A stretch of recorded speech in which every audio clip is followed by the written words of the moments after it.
আমি কেইদিনমান ধৰি বাতৰি মাধ্যম যোগে জানিবলৈ পাই আছোঁ, আমি শুনিবলৈ পাইছোঁ আৰু চবে এইটো জানি খুব নিৰাশ হৈ আছে যে বিটিআৰত কেৱল বড়ো মাধ্যমৰ যিবোৰ স্কুল সেইবোৰহে প্ৰভিঞ্চিয়েলাইজ কৰিবলৈ গৈ আছে। 6.3 ক্লজ 11 ক্লজ টু ইমপ্লিমেণ্ট কৰাৰ নামত কেৱল বড়ো মাধ্যমৰ যিবোৰ স্কুল আছে সেইবোৰক প্ৰভিঞ্চিয়েলাইজ কৰাৰ কাৰণে BTC নহ'লে অসম চৰকাৰে যিটো ব্যৱস্থা লৈছে তাত আমি আমাৰ এই all BTR venture elementary teacher association যিমান টিচাৰ আছে খুব নিৰাশ হৈ পৰিছে আৰু আমি সকলোৱে এতিয়া একমত হৈছোঁ যদি এইদৰে মানে চৰকাৰে এই ব্যৱস্থা গ্ৰহণ কৰে তেতিয়াহ'লে আমি সকলোৱে মিলি আমি অসমত জোৰদাৰ আন্দোলন BTCত জোৰদাৰ আন্দোলন কৰাৰ আমি মানে ব্যৱস্থা কৰিছোঁ, সিদ্ধান্ত গ্ৰহণ কৰিছোঁ আৰু ভৱিষ্যতে আমি কেতিয়াও বহি নাথাকোঁ। আমাৰ এই অন্যায় আমাৰ ওপৰত যিটো অন্যায় যিটো কৰি আছে চৰকাৰে 6.3 ক্লজত এনেকুৱা কোনো কথা নাই যে খালি বড়ো মাধ্যমৰ স্কুলবোৰহে হ'ব লাগে। ইয়াত সকলোবোৰ স্কুল হোৱাৰ কথা আছিল আৰু চৰকাৰেও প্ৰমোদ বড়ো ছাৰেও আমাক বাৰে বাৰে কৈছিল ইয়াত কোনো মাধ্যম নাই, সকলোবোৰ মাধ্যমৰ স্কুল আমাৰ BTRত প্ৰভিঞ্চিয়েলাইজ হ'ব।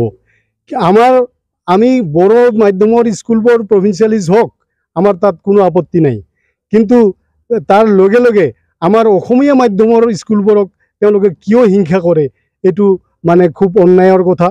আৰু আমাৰ যিখিনি আমি সাধাৰণ পাব্লিক, সাধাৰণ টিচাৰ, আমি কাকো কোনেও হিংসা নকৰোঁ, আমি একেলগে মিলিজুলি থাকোঁ, কিন্তু এই বড়ো যিটো কথা, যিটো প্ৰব্লেম, এইটো আমাৰ লিডাৰবোৰেহে আমাৰ মাজত আনি দিয়ে।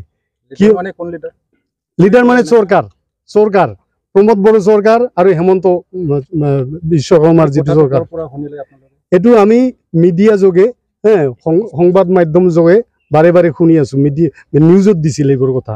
গতিকে এইবোৰ কথা অৰ্ডাৰ ওলাইছে বুলি আমাৰ কি কয় আমাৰ ৰণোজ পেগু আমাৰ শিক্ষামন্ত্ৰী ডাঙৰীয়াৰ মুখৰ পৰা আমি নিউজত পাইছোঁ। গতিকে এইবোৰ শুনাৰ পাছত আমাৰ শিক্ষকসকল মানে বহি থাকিব নোৱাৰে, চবৰে একদম নিৰাশ হৈ পৰিছে।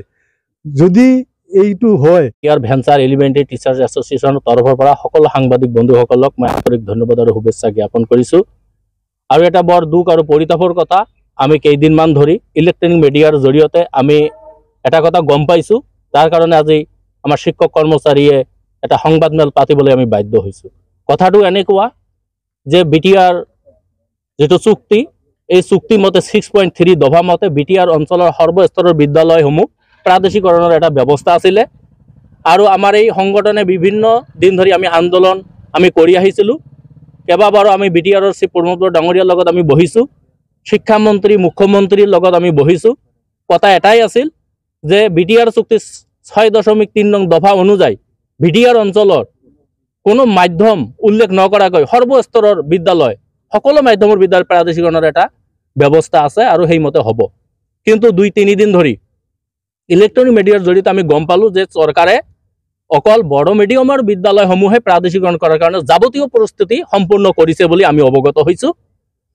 আৰু আমি এইখিনি ক'ব বিচাৰোঁ যে বড়ো মিডিয়ামৰ স্কুল হোৱাটো আমি কেতিয়াও বিৰোধ কৰা নাই, যিহেতু একেটা অঞ্চলত আমি একেলগে বসবাস কৰি আছোঁ, একেটা চুক্তিৰ আধাৰত অসমীয়া মিডিয়াম আৰু বড়ো মিডিয়াম সকলো বিদ্যালয় প্ৰাদেশিকৰণ হোৱাটো আমি বিচাৰোঁ আৰু প্ৰমোদ বড়ো ডাঙৰীয়াও আমাক সেই কথাখিনি কৈছিল। তো 2-3 দিন হৈ গ'ল, এতিয়ালৈকে প্ৰমোদ বড়ো চৰকাৰৰ ফালৰ পৰা আমি কোনো ধৰণৰ ক্ৰিয়া প্ৰতিক্ৰিয়া পোৱা নাই বা অসম চৰকাৰৰ ফালৰ পৰা আমি কোনো ধৰণৰ ক্ৰিয়া প্ৰতিক্ৰিয়া পোৱা নাই। এইকাৰণে আমি আশ্বস্ত হৈছোঁ যে কথাখিনি হয়তো সত্য। গতিকে আমি চৰকাৰক এইটো সকীয়াই দিব বিচাৰিছোঁ যাতে BTR চুক্তি 6.3 দফা মতে অসমীয়া মিডিয়াম আৰু বড়ো মিডিয়ামৰ বিদ্যালয়সমূহ প্ৰাদেশিকৰণৰ ব্যৱস্থা কৰে। ইয়াত যাতে কোনো ধৰণৰ পক্ষপাতিত্বমূলক আচৰণ নকৰে আৰু যদি কৰে এনেকুৱা হঠকাৰী সিদ্ধান্ত, অগণতান্ত্ৰিক অসাংবিধানিক সিদ্ধান্তৰ বিৰুদ্ধে আমাৰ শিক্ষক সন্থা বহি নাথাকিব। আমি তাৰ কাৰণে গণতান্ত্ৰিক আন্দোলন আমি জোৰদাৰভাৱে আকৌ গঢ়ি তুলিম। গতিকে এই ক্ষেত্ৰত আমি আকৌ আমাৰ ছাত্ৰ সংগঠন ABM-CUৰ টাইচন হোসেন ডাঙৰীয়া এটা প্ৰতিক্ৰিয়া ব্যক্ত কৰিছে। আমাৰ শিক্ষক সন্থাৰ ফালৰ পৰা যিমান জাতীয় দল সংগঠন আছে সকলোকে এই ক্ষেত্ৰত মাত মাতিবলৈ আমি অনুৰোধ কৰিছোঁ। অনাগত দিনত যাতে আমি সকলোৱে একেলগে সমূহীয়াভাৱে আন্দোলন গঢ়ি তুলি চৰকাৰৰ এই হঠকাৰী সিদ্ধান্ত যাতে বাতিল কৰাৰ কাৰণে আমি বাধ্য কৰাব পাৰোঁ, তাৰ কাৰণে গৰ্জিয়াছ আন্দোলন আমি গঢ়ি তুলিবলৈ আমি বাধ্য হ'ম। আৰু তাৰ কাৰণে উদ্ভৱ হ'ব পৰা যিকোনো পৰিস্থিতিৰ কাৰণে বিটিআৰ গভৰ্ণমেণ্ট আৰু অসম গভৰ্ণমেণ্টে জগৰীয়া হ'ব, শিক্ষক সন্থা জগৰীয়া নহয়।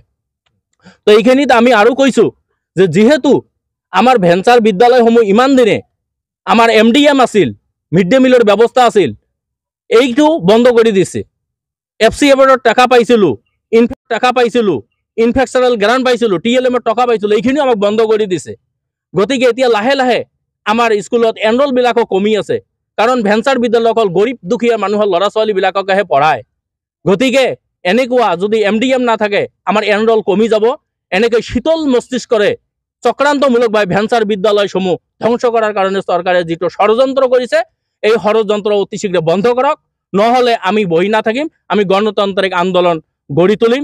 তাৰ কাৰণে উদ্ভৱ হ'ব পৰা যিকোনো পৰিস্থিতিৰ বাবে আমাৰ বিটিআৰ গভৰ্ণমেণ্ট আৰু অসম গভৰ্ণমেণ্টে জগৰীয়া হ'ব। যদি সত্য নহয়, ইলেক্ট্ৰনিক মিডিয়াত ওলোৱা কথাটো যদি সত্য নহয় যে অকল বড়ো মিডিয়ামৰ বিদ্যালয় প্ৰাদেশিকৰণ কৰিব, যদি এইটো সত্য নহয় তেনেহ'লে ইমিডিয়েট বিটিআৰ প্ৰধান সন্মানীয় প্ৰমোদ বড়ো ডাঙৰীয়াই আমাক এটা 24 ঘণ্টাৰ ভিতৰত স্পষ্টীকৰণ দিব লাগে যে এইটো কথা নহয়, আমি সৰ্বস্তৰৰ বিদ্যালয় প্ৰাদেশিকৰণ কৰিম। এনেকুৱা এটা সিদ্ধান্ত বা এনেকুৱা এটা বিবৃতি স্পষ্টীকৰণ দিলে আমি আশ্বস্ত হ'ম।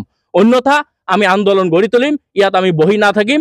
গতিকে সংবাদ মাধ্যমৰ জৰিয়তে আমি সকলো জাতীয় দল সংগঠনক আমাৰ লগত আহি আন্দোলন গঢ়ি তোলাৰ কাৰণে আমি অনুৰোধ কৰিছোঁ, সকলোৱে মাত মাতক। আমি বড়ো অবড়ো সকলোৱে মিলি শান্তি শৃংখলা বজাই ৰাখি যাতে একেটা অঞ্চলত বসবাস কৰি থাকিব পাৰোঁ, শিক্ষা প্ৰদান কৰিব পাৰোঁ, এইখিনি কৈ আমাৰ আজিৰ এই সংবাদ মেলৰ চমু বক্তব্য মই ইয়াত সামৰণি মাৰিছোঁ।